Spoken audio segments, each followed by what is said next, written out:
सब हम रिज्यूम करते हैं अपना चैप्टर 2 कॉन्ट्रैक्ट लॉ। अच्छा खासा लेंथी चैप्टर है ये। अब नया टॉपिक जो है वो है प्रिविटी ऑफ कॉन्ट्रैक्ट। ठीक है। प्रिविटी ऑफ कॉन्ट्रैक्ट का मतलब ये होता है कि only parties to contract acquire rights and obligations under can sue and be sued on it.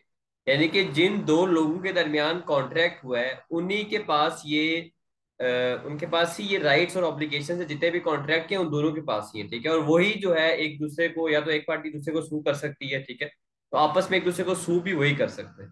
तो प्रिविटी ऑफ कॉन्ट्रैक्ट का जो जनरल रूल यही होता है कि जो पार्टीज जिन्होंने आपस में कॉन्ट्रैक्ट किया हुआ है उन्हीं के पास कॉन्ट्रैक्ट के राइट्स और ऑब्लिगेशन है। ठीक है। कोई थर्ड पार्टी की इन्वॉल्वमेंट नहीं है। अगर एक पार्टी ने कॉन्ट्रैक्ट को फुलफिल नहीं किया तो दूसरी पार्टी उसको सू कर देगी। ठीक है। क्लेम कर देगी डैमेजेस का। तो वही दो पार्टीज जो है ना आपस में एक दूसरे को सू कर सकती है। तो ये तो है प्रिविटी ऑफ कॉन्ट्रैक्ट का जनरल रूल। लेकिन इसकी कुछ एक्सेप्शंस है। ठीक है। एक्सेप्शंस देखते हैं क्या है। सबसे पहले right of third party act 1999, ये एक्ट का नाम है, लॉ का नाम है। Allows a person who is not a party to contract to enforce if contract was for his benefit and he was expressly identified by name और description. ये जो right of third party act जो है, general rule क्या था कि जिन दो लोगों ने आपस में कॉन्ट्रैक्ट किया है बस उन्हीं के पास ऑप्शन है कि वो कॉन्ट्रैक्ट के राइट्स और ऑब्लिगेशन दे सकते हैं और सू कर सकते हैं एक दूसरे को।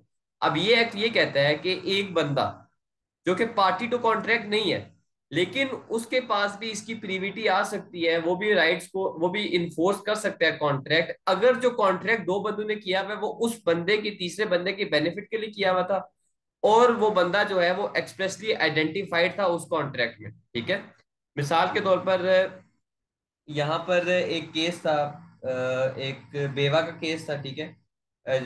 एक औरत थी, कोल कोल मर्चेंट था बेसिकली। ठीक है। और उसका नेफ्यू था। अब कोल मर्चेंट जो है उसने और उसके नेफ्यू के दरमियान जो है बेसिकली एक कॉन्ट्रैक्ट हुआ था। ठीक है। कि वो बेसिकली बिजनेस जो है नेफ्यू चलाएगा और जो पेंशन जो है बेसिकली जब, क्योंकि उसने बिजनेस छोड़ दिया था अंकल ने, उसने बस नेफ्यू से कहा था कि तुम बिजनेस चलाओ मेरा और तुम जो है पेंशन मुझे देते रहो। ठीक है। पेंशन मुझे देते रहो और जब मैं मर जाऊंगा तो तुम जो मतलब मेरी बीवी है उसको तुम पेंशन देते रहना। ठीक है। तो ये केस था। मैं एक मिनट यहाँ पर बुक से केस खोल भी लेता हूँ। ये है। तो एक कोवल मर्चेंट था, उसने बिजनेस सोल्ड किया अपने नेफ्यू को, बस बदले में इन उनके दरमियान कॉन्ट्रैक्ट हो गया कि जो तुमने पेंशन है वो तुमने मुझे देनी है। ठीक है। जब तक मैं जिंदा हूँ और जब मैं मर जाऊंगा तो जो मेरी विडो होगी उसको तुमने पेमेंट देनी है। ठीक है। अब जब अंकल की डेथ होगी तो नेफ्यू ने जो है उनकी विडो को जो है वो पेंशन देना छोड़ दी। ठीक है। अब विडो ने सू कर दिया नेफ्यू को, पहले अपनी पर्सनल कैपेसिटी में किया और फिर उसने as a capacity and in her capacity as administrator of her business state. ठीक है। अब हुआ ये कि जाहिर सी बात है कॉन्ट्रैक्ट जो था वो तो अंकल और नेफ्यू के दरमियान हुआ था। ठीक है। तो हमने अभी बात ये पढ़ी है कि प्रीविटी ऑफ कॉन्ट्रैक्ट का जनरल रूल क्या होता है कि जो दो पार्टीज हैं उनके दरमियान जो है अगर कॉन्ट्रैक्ट हुआ हो तो वही एक दूसरे को मतलब इन्फोर्स कर सकती हैं, सू कर सकती हैं। अब यहाँ पर ये हुआ कि अब अंकल की तो जाहिर सी बात है डेथ हो गई थी। तो अब यहां पर जो हमारी एक्सेप्शन थी कि जो थर्ड पार्टी है, क्योंकि ये जो कॉन्ट्रैक्ट है ये जो विडो थी उसके बेनिफिट के लिए हुआ था ना, कि विडो जो है जब अंकल की डेथ हो जाएगी विडो को भी पैसे मिलते रहेंगे। ठीक है। और उसको एक्सप्रेसली आइडेंटिफाई भी किया था। एक्सप्रेसली का मतलब है कॉन्ट्रैक्ट में मेंशन किया हुआ था उसके नाम से क्या इस बंदे को तुमने पैसे देने। तो ये जो बेसिकली विडो थी वो जो उन्होंने सू किया नेफ्यू को, तो वो सही सू किया और कोर्ट ने नेफ्यू को कहा कि आप उनको पेमेंट करो। तो इन शॉर्ट अगर दो पार्टी के दरमियान कॉन्ट्रैक्ट हुआ हुआ है और तीसरी पार्टी किसी के बेनिफिट के लिए हुआ हुआ है तो वो तीसरी पार्टी जो है वो भी आगे कॉन्ट्रैक्ट को इन्फोर्स कर सकती है। क्लियर है? जी जी। चाहिए। उसके बाद सेकंड पॉइंट है if there is a collateral contract. Collateral contract word हमने पहले भी सुना था, सब कॉन्ट्रैक्ट। ठीक है। कि एक ही मैटर से, एक ही सब्जेक्ट मैटर से रिलेटेड एक और कॉन्ट्रैक्ट हो उसको आप कोलैटरल कॉन्ट्रैक्ट कहते हैं। पहले जो हमने एग्जांपल पढ़ी थी कि एक बंदे ने ऑफर दी दूसरे बंदे को, दूसरे बंदे ने कहा कि यार मैं तुम्हें 2,000 रुपये देता हूँ तो तुम इस ऑफर को ओपन रखना, तो जो 2,000 रुपये आपस में दिया वो एक कोलैटरल कॉन्ट्रैक्ट था रिगार्डिंग सेम सब्जेक्ट मैटर। तो इसी तरह एक और एक्सेप्शन ये आती है कि अगर सेम सब्जेक्ट मैटर से रिलेटेड कोलैटरल कॉन्ट्रैक्ट होता है, एक if there is a collateral contract between one of the parties and third party regarding same subject matter. Usually हमने क्या कहा था कि प्रिविटी ऑफ कॉन्ट्रैक्ट जो दो पार्टीज के दरमियान कॉन्ट्रैक्ट होता है दैट्स इट, वही राइट्स को इन्फोर्स कर सकती है। ठीक है। लेकिन अगर एक पार्टी जो है उनमें से और तीसरी पार्टी का सेम सब्जेक्ट मैटर पे कॉन्ट्रैक्ट अगर था, तो वो फिर उसको इन्फोर्स कर सकते हैं। अब इसको भी एक एग्जांपल से समझते हैं। शैंकलिन फायर वर्सेस डिटेल प्रोडक्ट्स, ठीक है, 1951 का ये केस है कि क्लेमेंट जो है उसके पास एक पायर था और वो उसकी रीपेंटिंग कराना चाहता था। पायर बेसिकली जो पुल टाइप बना होता है आपके, जो क्या कहते हैं, शिप्स की साइड पे जो पुल वगैरह बना होता है, जो भी उसकी पेंटिंग का कॉन्ट्रैक्ट है, ठीक है। अब वो क्लेमेंट के पास वो पायर थी, वो उसकी रीपेंटिंग करना चाहते थे। दे कॉन्टेक्टेड डिटेल अ पेंट मैन्युफैक्चर। अब डिटेल एक पेंट बनाने वाली कंपनी थी। उन्होंने इनको कॉन्ट्रैक्ट किया, इंक्वायर किया आपकी क्वालिटी ऑफ पेंट के बारे में, कि उससे पूछा कि आपकी पेंट की क्वालिटी क्या है। तो पेंट मैन्युफैक्चर ने कहा जी हमारी पेंट की क्वालिटी बहुत अच्छी है, ये पेंट आप यूज करेंगे तो ये 7 से 10 साल तक ये पेंट चलेगा, ठीक है। अब क्लेमेंट ने क्या किया कि जो उसने कॉन्ट्रैक्टर्स एम्प्लॉय किए थे, यानी कि वो लोग जिसको उन्होंने काम दिया था पेंट करने का, उनको ये कहा कि आपने जो पेंट यूज करना है वो डिटेल वालों का ही करना है। आपने जो पेंट यूज करना है वो डिटेल वालों का ही करना है, ठीक है। तो कॉन्ट्रैक्ट बेसिकली किसके दरमियान हुआ? ये जो बंदा था शैंकलिन एस का, और कॉन्ट्रैक्टर्स के दरमियान हुआ। कॉन्ट्रैक्टर्स को इसने कहा कि आपने जो मेरा पायर है उसकी रीपेंटिंग करनी है, और जो आपने पेंट यूज करना है वो डिटेल वालों का करना है। अब कॉन्ट्रैक्टर ने एज पर हिज इंस्ट्रक्शंस जो थे उन्होंने वही पेंट इस्तेमाल किया, लेकिन पेंट जो है वो उतरना शुरू हो गया आफ्टर 3 मंथ्स। यानी कि उन लोगों ने उसको बताया हुआ था कि 7 से 10 साल तक ये पेंट चलेगा, लेकिन ये जो पेंट है ये 3 महीने बाद ही उड़ना शुरू हो गया, ठीक है। तो जो क्लेमेंट था उसने डिटेल मैन्युफैक्चरर्स को सू कर दिया। जो पेंट मैन्युफैक्चरर्स थे शैंकलिन ने उनको सू कर दिया कि तुम्हारे कहने पे मैंने ये पेंट कॉन्ट्रैक्टर से इस्तेमाल करवाया है और ये तो फ्लेक हो गया। तो उन्होंने आर्ग्यू किया कि यार तुम्हारा और हमारा तो कॉन्ट्रैक्ट हुआ ही नहीं था। तुम्हारा और हमारा कॉन्ट्रैक्ट तो हुआ ही नहीं था, तुमने तो कॉन्ट्रैक्ट उन कॉन्ट्रैक्टर्स के साथ किया हुआ था। तो कोर्ट ने क्या कहा? कोर्ट ने कहा कि भाई तो तुम्हारा और शैंकलिन का, पेंट मैन्युफैक्चरर्स वालों को कहा कि आपका, यानी कि डिटेल का और शैंकलिन का एक कोलेटरल कॉन्ट्रैक्ट था। अब कॉन्ट्रैक्ट मैंने आपको कहा था ओरल भी हो सकता है, रिटर्न भी हो सकता है। अब यहाँ पर कोलेटरल कॉन्ट्रैक्ट क्या था कि डिटेल वालों ने उसको प्रॉमिस किया था कि ये जो पेंट है हमारा वो 7 से 10 साल तक चलेगा। और उनके इस प्रॉमिस की वजह से जो शैंकलिन था उसने अपने कॉन्ट्रैक्टर से कहा, ठेकेदारों से कहा जो रंग कर रहे थे उसका, कि आप ये यूज करें, ठीक है। तो कोर्ट ने भी यही कहा कि there was a collateral contract between Detail and Clement. Detail had promised that the paint would last between 7 to 10 years, and claimant's request for the contractors to use detail paint was consideration for that promise, ठीक है। यानी कि उनका promise था कि आप ये इस्तेमाल करें, 7 से 10 साल चलेगा। इसकी इसकी तरफ से कंसिडरेशन क्या थी कि उनके प्रॉमिस के मुताबिक इसने जो है, जो रिक्वेस्ट की कॉन्ट्रैक्टर से कि आप इन्हीं का पेंट यूज करें, तो वो उसकी तरफ से कंसिडरेशन होगी। तो ये कॉन्ट्रैक्ट एक था, कोलेटरल कॉन्ट्रैक्ट था, कोर्ट ने कहा। और जो डिटेल को उसने सू किया तो डिटेल ने उसको डैमेजेस पे किए। तो इन शॉर्ट इस केस को समझने का मतलब ये है कि 3 पार्टीज थी। कॉन्ट्रैक्ट जो है वो शैंकलिन और कॉन्ट्रैक्टर्स के दरमियान हुआ था कि आपने रंग करना है मेरे पायर का। लेकिन डिटेल एक थर्ड पार्टी है, तो उस पे भी जो है ना क्लेमेंट सू कर सकता है, ठीक है। तो यही पॉइंट लिखा हुआ है कि अगर एक कोलेटरल कॉन्ट्रैक्ट है किसी एक पार्टी का तीसरी पार्टी के साथ सेम सब्जेक्ट मैटर से रिलेटेड, तो वो इन्फोर्स कर सकता है कॉन्ट्रैक्ट को, ठीक है। क्लियर है पॉइंट? जी जी। सही है। फिर थर्ड पॉइंट है, in case of agency law contract is made by agent where liabilities of principal. बहुत ही सिंपल सी बात है कि जो एजेंसी लॉ है कि जिसमें एक बंदा होता है उसने अपना एजेंट हायर किया होता है, ठीक है। अब एजेंट जो है वो सारे कॉन्ट्रैक्ट कर रहा होता है प्रिंसिपल के बिहाफ पे, ठीक है। अब कॉन्ट्रैक्ट एजेंट और थर्ड पार्टी के दरमियान जिसके भी दरमियान होगा वही होगा, लेकिन प्रिंसिपल भी तो हर उस कॉन्ट्रैक्ट का पार्ट होगा ना, क्योंकि वो उसके बेनिफिट के लिए ही कर रहा है। तो प्रिविटी ऑफ कॉन्ट्रैक्ट का जो रूल है कि सिर्फ 2 पार्टीज होती हैं, तो इसमें थर्ड पार्टी प्रिंसिपल आ जाएगी। तो ये भी एक एक्सेप्शन है एजेंसी लॉ में कि जो एजेंट है वो प्रिंसिपल के बिहाफ पे बाकियों के साथ कॉन्ट्रैक्ट कर सकता है, जो कि यूजली बड़े बड़े जो आपके स्पोर्ट्स पर्सन हो गए या एक्टर्स वगैरह हो गए, लोग इन सब के एजेंट होते हैं। तो एजेंट इनके बिहाफ पे कॉन्ट्रैक्ट करते हैं, लेकिन जो कॉन्ट्रैक्ट की लाइबिलिटी बेसिकली होती है वो तो प्रिंसिपल पे ही होगी ना, एजेंट पे तो नहीं होती। तो यहाँ पर भी 3 पार्टीज हो जाती है, तो यहाँ पर भी प्रिविटी ऑफ कॉन्ट्रैक्ट की एक्सेप्शन आ जाती है।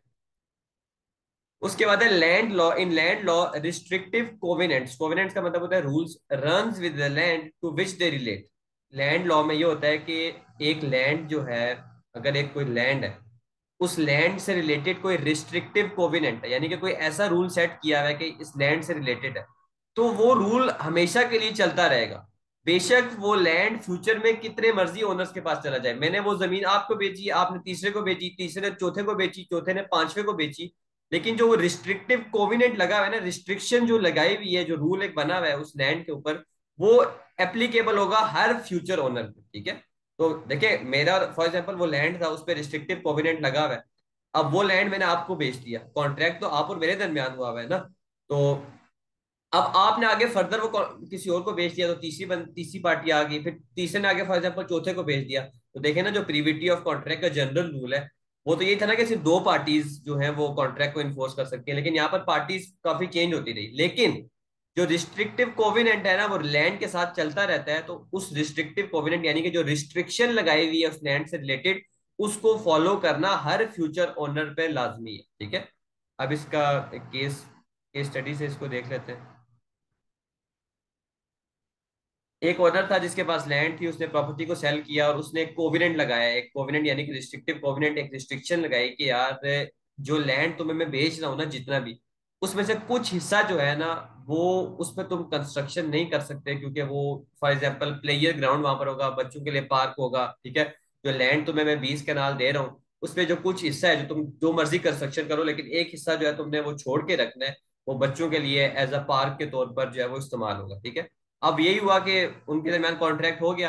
अब काफी सालों बाद टाइम गुजरता गया, अब इसी तरह वो लैंड आगे हर किसी के पास जाता गया। अब एक जो बंदा था, डिफेंडेंट बेसिकली, डिफेंडेंट जिसको पता था कि ये रूल लगा हुआ है, कोविनेंट लगा हुआ है परचेज के वक्त, उसने स्टिल रिफ्यूज कर दिया कि मैं इस कोविनेंट को अबाइड नहीं करूंगा। क्यों? क्योंकि मैं तो प्रिविटी ऑफ कॉन्ट्रैक्ट में आता ही नहीं हूँ। प्रिविटी ऑफ कॉन्ट्रैक्ट का तो ये मतलब है कि जिन दो पार्टीज ने जब ये कोवेनेंट लगाया था, तो कॉन्ट्रैक्ट किया होगा, वो लोग ही इसको इन्फोर्स कर सकते हैं इस चीज को। मैं तो आता ही नहीं हूँ, मैं तो सिक्स सेवंथ पार्टी हूँ, ठीक है। मैं इस पे बाउंड नहीं हूँ। लेकिन कोर्ट ने इंजंक्शन, इंजंक्शन का मतलब होता है आसान लफ्जों में स्टे ऑर्डर, स्टे ऑर्डर लगा दिया, ठीक है। उसको मना कर दिया कि तुम जो है इस कोविनेंट को ब्रीच नहीं कर सकते।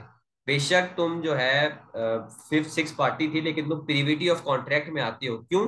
क्योंकि ये एक्सेप्शन है कि लैंड लॉ में, अगर कोई लैंड का लॉ जो यूके का है, उसमें अगर कोई ऐसा रिस्ट्रिक्टिव कोविनेंट लगा हुआ है, तो हर वो बंदा जिसके पास वो लैंड जाएगी, उसका काम है उसको फॉलो करना। वो उसको मना नहीं कर सकता उसे, ठीक है। क्लियर? कोविनेंट का मतलब क्या बताया था आपने? कोविनेंट का मतलब होता है रूल होता है। जी। मतलब एक कोई रूल एक किसी चीज के साथ लगा, वो कोवेनेंट होता है। रिस्ट्रिक्टिव कोवेनेंट का मतलब आप कह सकते हैं कि एक रिस्ट्रिक्शन रिस्ट्रिक्शन होती है ना, एक रिस्ट्रिक्शन का एग्रीमेंट होता है कि यार ये चीज जो है ना इस लैंड के साथ, इसमें तुमने इस चीज में ये रिस्ट्रिक्शन है, तुम ये काम नहीं कर सकते। जैसे इस केस में यह था कि जितना भी तुम्हें मैं लैंड बेच रहा हूँ, इसमें से जो कुछ हिस्सा मखसूस है, यहाँ पर तुम्हें कंस्ट्रक्शन नहीं करनी, क्योंकि ये बच्चों के लिए पार्क होगा, ठीक है। बाकी उसके बाद executor can enforce. Executor basically वो बंदा होता है जो कि फॉर एग्जांपल एक बंदा जो है वो, उसकी डेथ हो गई है। अब उस बंदे के बिहाफ पे, उसकी विल पे जो बंदा काम करता है, यूजली पर्सनल लॉयर ही होता है बंदे का, वो एग्जीक्यूटर होता है, ठीक है। अब कॉन्ट्रैक्ट जो बंदा जो था उसके जिसके भी साथ हुए हैं, तो एग्जीक्यूटर है वो, उसके मरने के बाद वो कॉन्ट्रैक्ट को इन्फोर्स कर सकता है। उसने उसको एग्जीक्यूटर को राइट दिया हुआ था कि तुम जो है मेरे आफ्टर डील करोगे, ठीक है। क्लियर है पॉइंट? जरा बैक मैसेज। आप जरा माइक म्यूट कर लें। इसके अलावा अब इंश्योरेंस लॉ है, ठीक है। अब इंश्योरेंस फॉर एग्जांपल, अब इन एक पेरेंट्स ने किसी इंश्योरेंस कंपनी के साथ कॉन्ट्रैक्ट किया हुआ है। कॉन्ट्रैक्ट किसके लिए किया हुआ है? बच्चों के लिए फॉर एग्जांपल किया हुआ है। तो कॉन्ट्रैक्ट तो पेरेंट्स और इंश्योरेंस कंपनी के दरमियान हुआ है, लेकिन बच्चे भी इसमें इन्वॉल्व होते हैं, तो यहाँ पर भी प्रीविटी ऑफ कॉन्ट्रैक्ट की एक्सेप्शन बन जाती है। Trust law, trust law allows beneficiary to enforce the trust. Trust law basically ये होता है कि आपने अपना एसेट किसी और को दे दिया, और वो बंदा जो है ना उस एसेट को थर्ड पार्टी के साथ डील करके आपको बेसिकली प्रॉफिट वगैरह देता रहता है। तो ट्रस्ट लॉ में आप बेनिफिशियरी जो है वो भी ट्रस्ट इन्फोर्स कर सकते हैं। एजेंसी लॉ की हमने ऑलरेडी बात कर दी, और एग्जीक्यूटर की भी मैंने बात कर दी। एग्जीक्यूटर जो है वो भी डिसीज पर्सन के बिहाफ पे कॉन्ट्रैक्ट को इन्फोर्स कर सकता है। तो ये था बेसिकली आपका प्रीविटी ऑफ कॉन्ट्रैक्ट, ठीक है। जनरल रूल ये होता है कि दो पार्टीज जिन्होंने आपस में कॉन्ट्रैक्ट किया हो उन्हीं के पास राइट्स होते हैं कॉन्ट्रैक्ट को इन्फोर्स करने के लिए, और अगर कॉन्ट्रैक्ट ब्रीच हो तो वही एक दूसरे को आपस में सू कर सकते हैं। लेकिन फिर हमने उसकी एक्सेप्शन पढ़ी कि अगर कॉन्ट्रैक्ट दो बंदों के दरमियान हुआ अगर वो related to some other third party था, तो वो जो थर्ड पार्टी अगर वो कॉन्ट्रैक्ट में एक्सप्रेसली मेंशन थी, तो वो थर्ड पार्टी भी जो है कॉन्ट्रैक्ट को इन्फोर्स कर सकती है। इसी तरह अगर कोलैटरल कॉन्ट्रैक्ट हुआ हुआ है किसी एक पार्टी का थर्ड पार्टी के साथ, तो वो कॉन्ट्रैक्ट भी जो है बेसिकली वो भी उसको इन्फोर्स कर सकती है। फिर एजेंसी लॉ में कॉन्ट्रैक्ट जो है वो एजेंट करता है लोगों के साथ, लेकिन किसके बिहाफ पे करता है? प्रिंसिपल पे करता है, प्रिंसिपल के बिहाफ पे करता है, तो ये भी एक्सेप्शन होगी प्रिविटी ऑफ कॉन्ट्रैक्ट की। उसके बाद आपके लैंड लॉ में अगर रिस्ट्रिक्शंस कोई पुट अप की गई हैं, तो हर वो बंदा जिसके पास वो लैंड आएगी वो प्रिविटी ऑफ कॉन्ट्रैक्ट में आएगा। अगर वो उस रिस्ट्रिक्शन पे अमल नहीं करेगा तो उसको सू किया जा सकता है, ठीक है। और फिर एग्जीक्यूटर यानी कि वो बंदा जो कि एक बंदा जो मर गया उसके बिहाफ पे उसकी विल्स को डील करता है, यूजली उसका लॉयर ही होता है, तो वो भी कॉन्ट्रैक्ट उस मरे हुए बंदे के इन्फोर्स कर सकता है क्योंकि उसने उसको अथॉरिटी दी होती है। तो ये भी प्रिविटी ऑफ कॉन्ट्रैक्ट से हट के आ गया। क्लियर है प्रिविटी ऑफ कॉन्ट्रैक्ट? जी जी। सही है। अब आ जाती है statements of contract. Statements of contract का मतलब ये होता है कि जो कॉन्ट्रैक्ट जब हम लोग बनता है पूरा, जो कॉन्ट्रैक्ट में चीजें होती हैं उसको स्टेटमेंट्स ऑफ कॉन्ट्रैक्ट बोलते हैं, ठीक है। अब statements made during the negotiation leading to a contract are either term और रिप्रेजेंटेशन। वो स्टेटमेंट जो कि आपने कॉन्ट्रैक्ट को, जब आप निगोशिएशंस कर रहे थे कॉन्ट्रैक्ट की, आपस में आपकी निगोशिएशंस चल रही थी, उसके दौरान जो स्टेटमेंट्स आपने आपस में जिसका जिक्र किया, कुछ एग्रीमेंट्स कुछ चीजों का जो जिक्र किया, वो चीजें या तो टर्म कहलाती हैं या वो चीजें रिप्रेजेंटेशन कहलाती हैं। अब इनमें फर्क क्या है? टर्म जो है वो मेजर क्लॉज होती है कॉन्ट्रैक्ट की और वो मेंशन्ड होती है कॉन्ट्रैक्ट में। यानी कि जो कॉन्ट्रैक्ट आप लोग करते हैं उसमें जो टर्म्स और कंडीशंस वर्ड आप सुनते होंगे, टर्म्स जो होती हैं वो मेंशन्ड होती है कॉन्ट्रैक्ट में। और रिप्रेजेंटेशन में क्या होता है कि something that is said by offeror to induce offeree into contract. यानी कि जब हम निगोशिएशन में थे तो कुछ बातें मैंने आपको ऐसी कही, आपके और मेरे दरमियान कॉन्ट्रैक्ट होना था, तो कुछ बातें मैंने आपको ऐसे की कि यार मैं आपको लालच दे के किसी किसी तरीके से जो है ना बस इस कॉन्ट्रैक्ट का हिस्सा बना लूं। तो वो जो बातें हैं ना वो रिप्रेजेंटेशन कहलाती है। टर्म का मतलब क्या होता है कि वो जो बातें जो कि टर्म्स होती हैं कॉन्ट्रैक्ट की, जो हमने आपस में डिसाइड कर दी होती हैं, वो कॉन्ट्रैक्ट का हिस्सा होती है, ठीक है। और रिप्रेजेंटेशन वो बातें होती हैं जो मैंने आपको की होती हैं कि यार किसी तरीके से इस बंदे को मैं कॉन्ट्रैक्ट में बाउंड कर दूं, ठीक है। अब अ, अगर रिप्रेजेंटेशन टर्म ऑफ कॉन्ट्रैक्ट बन जाती है, अगर जो रिप्रेजेंटेशन यानी कि वो बात जो कि मैंने आपको आपको मैंने कोशिश की थी कि ये बातें करके थोड़ी लालच दे के मैं आपको इस कॉन्ट्रैक्ट का हिस्सा बना लूं, अगर वो बातें जो मैंने कही थी उन पे अगर मैं फॉर एग्जांपल अमल करता हूँ फ्यूचर पे, यानी कि वो बातें रिप्रेजेंटेशन टर्म ऑफ कॉन्ट्रैक्ट बन जाती हैं, तो जो इनोसेंट पार्टी होगी उसको जो रेमेडी है वो ब्रीच ऑफ टर्म की भी मिलेगी और मिस रिप्रेजेंटेशन की भी मिलेगी। यानी कि अगर आप कॉन्ट्रैक्ट को ब्रीच करते हो, रेमेडी का मतलब होता है सोल्यूशन। कॉन्ट्रैक्ट को अगर आप ब्रीच करते हो, कॉन्ट्रैक्ट को यानी कि आप ब्रीच का मतलब है ब्रेक करते हो, तो टर्म जो आपने ब्रेक की है उसकी भी कंपनसेशन कोर्ट आपको देगी, और जो मिस रिप्रेजेंटेशन जो है उसकी भी कंपनसेशन आपको मिलेगी, ठीक है। तो अगर रिप्रेजेंटेशन कॉन्ट्रैक्ट का पार्ट बन जाती है, कॉन्ट्रैक्ट की टर्म बन जाती है, तो जो इनोसेंट पार्टी है वो दोनों चीजों के लिए क्लेम कर सकती है कि इस जो टर्म है वो भी ब्रीच हुई है और जो इसने मुझे मिस रिप्रेजेंट भी किया था, तो दोनों का उसको कंपनसेशन मिलेगी। टर्म की कंपनसेशन ज्यादा होती है, रिप्रेजेंटेशन की कंपनसेशन थोड़ी माइनर होती है, ठीक है। क्लियर है ये टर्म और रिप्रेजेंटेशन का फर्क? जी। उसके बाद टर्म्स की सोर्सेज क्या होती हैं? टर्म्स की सोर्सेज दो ही होती हैं, या तो एक्सप्रेस होती है या इम्प्लाइड होती है। एक्सप्रेस का मतलब ये होता है कि दोनों पार्टी से जो आपस में डिसाइड करके एक्सप्रेसली कॉन्ट्रैक्ट में मेंशन किया हो कि ये हमारे दरमियान ये कॉन्ट्रैक्ट है, उसकी ये टर्म्स है, ठीक है। तो वो एक्सप्रेस कॉन्ट्रैक्ट होती हैं, यानी कि जो कि आप लोगों ने कॉन्ट्रैक्ट में जब दो पार्टीज ने मेंशन की होती है वो कॉन्ट्रैक्ट का पार्ट होती है, वो एक्सप्रेस टर्म होती है। इम्प्लाइड का मतलब ये होता है कि वो कॉन्ट्रैक्ट में मेंशन्ड तो नहीं होती लेकिन वो कॉन्ट्रैक्ट का पार्ट होती है, ठीक है। जैसे मिसाल के तौर पर आपकी जगह पे जॉब होगी, वहां पर टर्म्स लिखी होंगी कि यार इस बंदे को जो है इतनी हॉलीडेज अलाउड है, इसकी सैलरी ये होगी, हॉलीडेज होगी, सैलरी ये होगी, अगर कोई प्रॉब्लम हो जाती है तो वर्क फ्रॉम होम, या जितनी भी टर्म्स हैं ये लिखी होंगी। लेकिन सारी की सारी तो नहीं लिखी होंगी, अब जो लिखी है वो एक्सप्रेसली मेंशन्ड है, वो एक्सप्रेस टर्म होंगी। लेकिन कुछ इम्प्लाइड टर्म्स भी होती हैं, जैसे कि जैसे कि आप एम्प्लॉयमेंट एक्ट ये कहता है कि अगर एक आप किसी जगह पे काम कर रहे हो तो आपका एम्प्लॉयर जो है वो आपको बुली नहीं कर सकता, आपको सेफ वर्किंग एनवायरनमेंट प्रोवाइड करेगा। अब ये चीजें कॉन्ट्रैक्ट में मेंशन नहीं होंगी, लेकिन ये इम्प्लाइड होती है। इम्प्लाइड किस चीज से होती है? बाय स्टैचू, या तो लॉ कहता है, बाय कस्टम, या उस वक्त का जो कस्टम या ट्रेडिशन चल रहा होता है, या बाय कोड, कोड जो चीजें कहती है, ठीक है।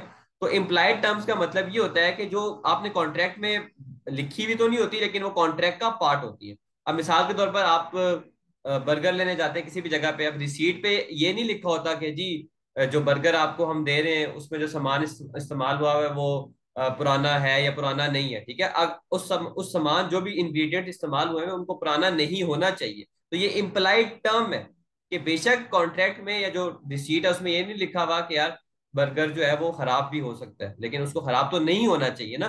तो ये तो इम्प्लाइड होगी, तो ये चीजें इम्प्लाइड कहलाती हैं, ठीक है। एक्सप्रेस टर्म का मतलब होता है जो एक्सप्रेसली मेंशन्ड हो। इम्प्लाइड टर्म्स का मतलब ये है कि जो इम्प्लाई करती है, कॉन्ट्रैक्ट का पार्ट होती है, ठीक है। Imply by law, by custom और बाय कोड होती है। Express term generally override implied terms. Express term जो है वो उनको ज्यादा इंपॉर्टेंस दी जाती है इम्प्लाइड टर्म के मुकाबले में, फॉर ऑब्वियस रीजंस, क्योंकि आपने एक्सप्रेसली कॉन्ट्रैक्ट का उन्हें हिस्सा बनाया होता है। लेकिन कुछ स्टैचुरी टर्म्स होती हैं जो कि एक्सप्रेस एग्रीमेंट से भी ओवरराइड नहीं हो सकती, यानी कि कुछ लॉ की ऐसी चीजें जो कि लॉ ने कहा हो कि यार ये चीज जो है ये टर्म आप कॉन्ट्रैक्ट का पार्ट नहीं बना सकते, तो उस वक्त वो बेशक आपने अगर कॉन्ट्रैक्ट का पार्ट बनाई हो तो वो ओवरराइड हो जाएगी, ठीक है। फॉर एग्जाम्पल आपने कोई इलीगल पार्ट, कोई इलीगल चीज जो कि लॉ की नजर में इलीगल है उसको टर्म बना दिया कॉन्ट्रैक्ट का, तो वो तो बेशक एक्सप्रेस हो, आपने कॉन्ट्रैक्ट का हिस्सा बनाए हो, लेकिन है तो वो इलीगल ना।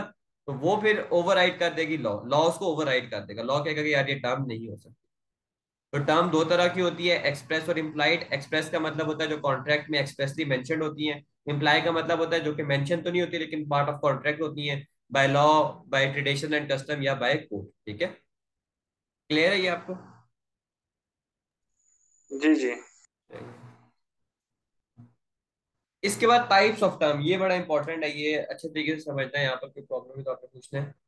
टर्म्स तीन तरह की होती हैं, कंडीशन, वारंटी, इनॉमिनेट टर्म, ठीक है। अब टर्म्स एंड कंडीशन आप जो भी होता है सुनते हैं वर्ड के, do you agree to terms and condition, तो कंडीशन जो है वो एक आगे टर्म की टाइप है, उसको क्या मतलब होता है मैं आपको बताता हूँ।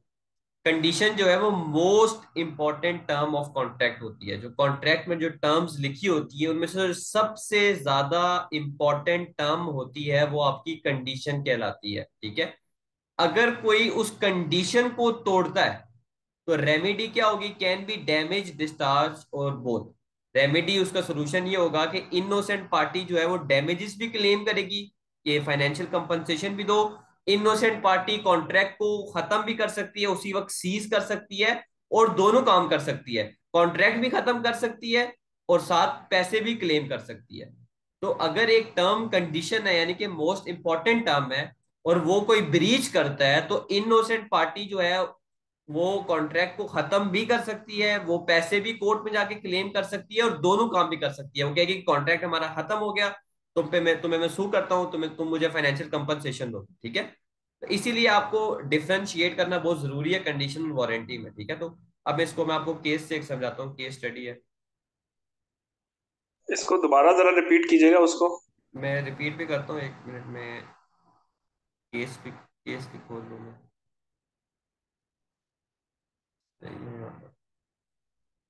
टर्म जो है वो तीन तरह की होती है, ठीक है। जो कॉन्ट्रैक्ट में टर्म्स लिखी होती है ना वो तीन तरह की होती है। Number one, condition. कंडीशन का मतलब ये होता है कि जो मोस्ट इंपॉर्टेंट होती है ना टर्म ऑफ कॉन्ट्रैक्ट, कॉन्ट्रैक्ट की सबसे इंपॉर्टेंट टर्म जो है उसे आप कंडीशन कहते हैं। अगर कोई बंदा कंडीशन को ब्रीच करता है तो इनोसेंट पार्टी जो है, ठीक है, जो इनोसेंट पार्टी है वो डैमेजेस भी क्लेम करेगी कि इसने ब्रीच ऑफ कॉन्ट्रैक्ट किया तो मुझे कंपनसेशन दे। डिस्चार्ज भी कर सकती है कॉन्ट्रैक्ट को, यानी कि कॉन्ट्रैक्ट को खत्म भी कर सकती है उसी वक्त, और दोनों काम भी कर सकती है कि कॉन्ट्रैक्ट को खत्म भी कर दिया और अगले को सू कर दिया कि तुम मुझे कंपनसेशन भी दोगे। क्लियर है ये? जी जी जी। अब ये केस स्टडी पढ़ते हैं 1876 की, काफी इंपॉर्टेंट केस स्टडी है। एक ओपरा सिंगर थी, ठीक है। उन्होंने सीरीज, पूरा सीरीज ऑफ ओपरास में उन्होंने परफॉर्म करना था बेसिकली, यानी कि उनके शोज बुक थे। उन्होंने लगातार, सीरीज का मतलब ये कि लगातार 5-6 शोज करने थे। अब हुआ ये कि उन्होंने कॉन्ट्रैक्ट कर लिया, 5-6 शोज उन्होंने लगातार करने थे, अब वो ओपनिंग नाइट पे आई ही नहीं। वो ओपनिंग नाइट पे आई ही नहीं। उनका नाम था पोसार्ड, जो सिंगर थी। वो ओपनिंग नाइट पे आई नहीं। अब जो बंदा था जिसने, जाहिर सी बात है, शो को अरेंज किया होगा, ठीक है, उस वक्त 1876 की बात है, लोग आए होंगे, अब ओपनिंग नाइट में मेन सिंगर आई ही नहीं। उस बंदे ने क्या किया, उस बंदे ने कहा कि जी, सिंगर को कहा कि आप जो है, मैं आप कॉन्ट्रैक्ट आपके साथ खत्म करता हूँ, और जो बाकी नाइट्स के लिए आपने परफॉर्म करना था वो भी अब आपको आने की जरूरत नहीं है। ठीक है। अब जो सिंगर थी, बेसिकली देखें, क्लेमेंट वो है। क्लेम यानी कि कोर्ट पे जाके उन्होंने किया था। सिंगर ने, और डिफेंडेंट ये लोग थे जो लोग बेसिकली उनका शो अरेंज कर रहे थे। सिंगर ने कोर्ट में जाके कहा कि मैं ओपनिंग नाइट पे अपीयर तो नहीं हो सकती, लेकिन इन्होंने मेरे साथ कॉन्ट्रैक्ट 5-6 नाइट्स का किया हुआ था कि मैंने 5-6 नाइट्स में सिंगिंग करनी थी, इन्होंने मुझे बाकियों के लिए भी मतलब कॉन्ट्रैक्ट को खत्म कर दिया।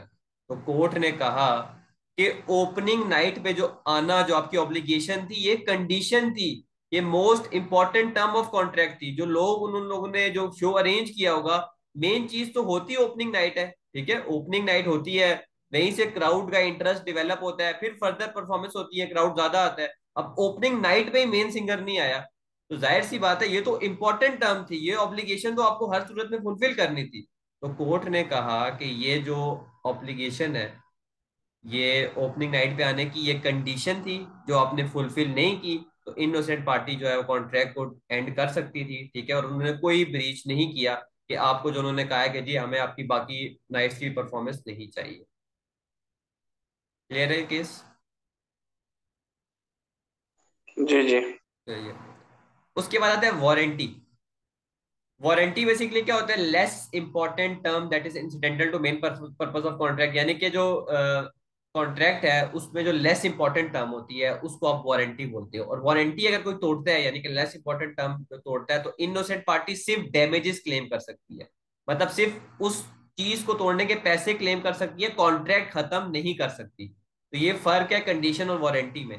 कंडीशन इंपॉर्टेंट टर्म्स है कॉन्ट्रैक्ट की, अगर वो कोई तोड़ता है तो इनोसेंट पार्टी जो है वो कंपनसेशन भी क्लेम कर सकती है, कॉन्ट्रैक्ट को खत्म भी कर सकती है, और दोनों काम भी कर सकती है। जबकि वारंटी, जो कि एक लेस इंपॉर्टेंट टर्म है, अगर वो कोई तोड़ता है तो उस टर्म को तोड़ने के आप सिर्फ कंपनसेशन क्लेम कर सकते हो, बस कॉन्ट्रैक्ट उसके हिसाब से आप खत्म नहीं कर सकते। ठीक है, कि इसने ये टर्म तोड़ी है तो मैं कॉन्ट्रैक्ट खत्म कर रहा हूँ। अब ये केस स्टडी इसकी भी करते हैं, ये भी 1876 की भी केस स्टडी है। ये भी एक सिंगर के हवाले से है कि उन्होंने सीरीज ऑफ कंसर्ट्स करने थे। ठीक है, और उस कॉन्सर्ट से पहले 6 दिन थे रिहर्सल्स के। ठीक है, तो ये बैटनी क्लेमेंट आ गए, क्लेमेंट जिन्होंने क्लेम किया था, और ये जो है डिफेंडेंट आ गए। सिंगर जो थी उसका नाम बैटनी था, उनका कॉन्ट्रैक्ट हुआ गाय के साथ, और कॉन्ट्रैक्ट यही हुआ कि आपने बेसिकली कॉन्सर्ट्स करने, हमारे लिए सीरीज ऑफ कॉन्सर्ट्स करने, और कॉन्सर्ट से पहले जो है ना, आपने रिहर्सल्स भी हैं हमारी, तो वो भी आपने अटेंड करनी है। ठीक है। अब हुआ यूं कि ये जो सिंगर थी, ये जो है, इन्होंने जो पहले 4 दिन थे रिहर्सल्स के, वो नहीं आई। सिंगर जो रिहर्सल्स के डेज थे उनमें नहीं आई। अब जो गाय बंदा था उसने क्या किया, उसने कहा कि जी, उसने कॉन्ट्रैक्ट को खत्म कर दिया। उसने कहा कि जी, आप रिहर्सल के 4 दिनों में नहीं आए, तो बस मैं आपकी बाकी सर्विसेज भी नहीं लूंगा। अब जो सिंगर थी उन्होंने जाके कोर्ट में क्लेम कर दिया। अब कोर्ट ने क्या कहा? कोर्ट ने कहा कि जो ऑब्लिगेशन थी रिहर्सल पे आने की, वो वारंटी थी, वो इंपॉर्टेंट टर्म नहीं थी कॉन्ट्रैक्ट की। रिहर्सल तो ये था कि चलो वो रिहर्स करेंगी, उनकी प्रैक्टिस हो जाएगी। ठीक है, उसमें उस वक्त कोई क्राउड तो इन्वॉल्व नहीं था ना। तो रिहर्सल पे अगर वो नहीं आई, तो इसका मतलब ये है कि ये जो रिहर्सल पे आने की ऑब्लिगेशन है, ये वारंटी है, ये लेस इंपॉर्टेंट चीज है। ठीक है, तो आप कॉन्ट्रैक्ट को एंड नहीं कर सकते। तो कोर्ट ने कहा कि जी, जो आपने इनके साथ कॉन्ट्रैक्ट बेसिकली जो आपने रिफ्यूज कर दिया आपने, कि आपके हम फर्दर सर्विसेज नहीं लेते, तो आप इसको रिवोक करें, आप जो है ये परफॉर्मेंस देंगे। ठीक है, रिहर्सल करेंगी। इन्होंने कॉन्ट्रैक्ट की जो कंडीशन है उसको ब्रीच नहीं किया, जो रिहर्सल पे ये नहीं आई, इन्होंने जस्ट जस्ट वारंटी को ब्रीच किया। उसकी कंपनसेशन हो सकती है, उसके हिसाब से आप कॉन्ट्रैक्ट को कैंसल आउट नहीं कर सकते। ठीक है, क्लियर है? जी जी। और एक और इंपॉर्टेंट चीज, कोर्ट ने कहा कि जो तुमने कॉन्ट्रैक्ट को डिस्चार्ज किया है, तुमने कॉन्ट्रैक्ट को ब्रीच किया है। तो मिस पैटर्नी भी जो है तुम पे केस कर सकती, मतलब तुम्हें इस हवाले से भी सू कर सकती है कंपनसेशन के लिए। यानी कि तुमने कॉन्ट्रैक्ट को कैंसिल करना ही नहीं था, ठीक है, जो तुमने कॉन्ट्रैक्ट को कैंसिल किया तुमने ब्रीच ऑफ कॉन्ट्रैक्ट किया। ये भी आपने बात याद रखनी है। तीसरी चीज होती है इनॉमिनेट टर्म। इनॉमिनेट टर्म का मतलब ये होता है कि जिसका आप अंदाजा नहीं लगा सकते कि यार क्या ये इंपॉर्टेंट थी, ज्यादा इंपॉर्टेंट थी, लेस इंपॉर्टेंट थी। तो इसका आसान तरीका ये है कि आप सोल्यूशन जो है ब्रीच के हिसाब से देखते हो। यानी कि अगर कॉन्ट्रैक्ट ब्रीच होने की वजह से आपको नुकसान ट्रिवियल हुआ है, ट्रिवियल का मतलब होता है लिटल हुआ है, कम अमाउंट का हुआ है, लो अमाउंट का नुकसान हुआ है, लेस आपको अगर डैमेज हुआ है, तो वो आप कहोगे यार ये वारंटी है। अगर आपको जो है इस उस टर्म को तोड़ने की वजह से नुकसान ज्यादा हुआ है, सीरियस नुकसान हुआ है, तो वो कंडीशन होगी। ठीक है, क्लियर है नॉमिनेट टर्म। जी इसके बाद जी आपका आता है एक्सक्लूजन क्लॉज। ठीक है, अब एक्सक्लूजन क्लॉज या एग्जेम्पशन क्लॉज क्या होती है? अब हम लोग आम जिंदगी में देखते हैं कि यार हम लोग फॉर एग्जांपल लॉन्ड्री वाले के पास जाते हैं, तो उसको अगर हम अपने कपड़े देते हैं तो उसने जो आपको स्लिप दी होती है उसके बैक साइड पे उसने लिखा होता है कि अगर कोई इनको नुकसान हो गया तो मैं जिम्मेदार नहीं। या फिर आप अपनी कोई इलेक्ट्रॉनिक की चीज ठीक करवाने लेके जाते हैं, या फॉर एग्जांपल फोन का लिखा होता है कि जब फोन रिपेयर होगा तो वहां पर वो रिसीट पे लिखा होता है कि अगर फोन डेड हो गया तो हमारी जिम्मेदारी नहीं।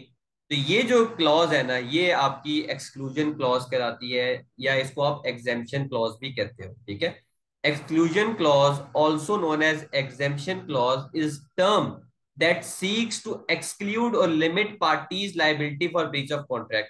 वो टर्म जो कि एक पार्टी की लाइबिलिटी को रिड्यूस कर देती है, लिमिट कर देती है अगर कॉन्ट्रैक्ट ब्रीच हो रहा हो, उसको आप एक्सक्लूजन क्लॉज कहते हो। ठीक है, जैसे मैंने आपको अभी बताया कि फॉर एग्जांपल आप अपना मोबाइल रिपेयर कराने जाते हैं।